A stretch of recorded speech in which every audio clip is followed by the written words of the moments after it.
Central secretary और जम्मू कश्मीर के in charge तरुण चुग का कहना है कि जम्मू कश्मीर में कानून की बालादस्ती है। इंसानी हकूक की खिलाफ वर्जी के इल्जामात पर उन्होंने कहा कि कुछ पार्टियां लोगों को गुमराह करने की कोशिश कर रही हैं। जम्मू कश्मीर में हाल ही में कुछ ऐसी घटनाएं सामने आई हैं जिसके बाद वहां पर घटनाओं को लेकर राजनीति तेज हो गई है।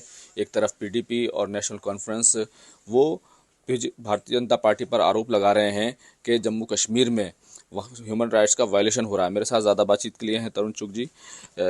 वहाँ पर कठुआ में एक सुसाइड हुआ, उसको लेकर कहा गया कि थर्ड डिग्री टॉर्चर हुआ, उसके बाद सुसाइड हुआ।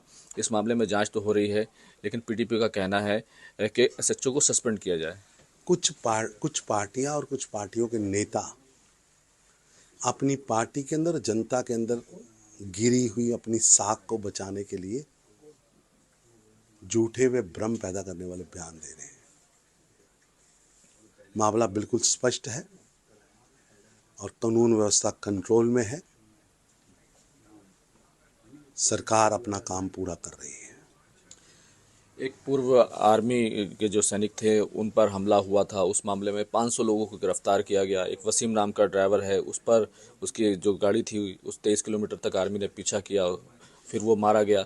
इन तमाम चीज़ों को लेकर नेशनल कॉन्फ्रेंस के जो सांसद हैं आगा रुहुल्लाह, वो कह रहे हैं संसद में सवाल उठाएंगे। जम्मू कश्मीर में सब कुछ ठीक नहीं है, वो इस तरह का आरोप लगा रहे हैं। मैंने आपको बताया ना, कुछ नेता अपनी व अपनी पार्टी की गिरी हुई साख को बचाने के लिए और अपनी ही पार्टी के अंदर अपनी साख को एस्टैब्लिश करने के लिए भ्रम वाले बयान दे रहे हैं। क्या जम्मू कश्मीर में सब कुछ ठीक है, सब कुछ व्यवस्थित है? जम्मू कश्मीर के अंदर कानून व्यवस्था के साथ खिलवाड़ करने वाले किसी भी व्यक्ति को बख्शा नहीं जाएगा और न्याय सबसे ऊपर रहेगा। बहुत बहुत शुक्रिया बात करने के लिए। खुर्रम शहजाद, न्यूज़ 18 दिल्ली।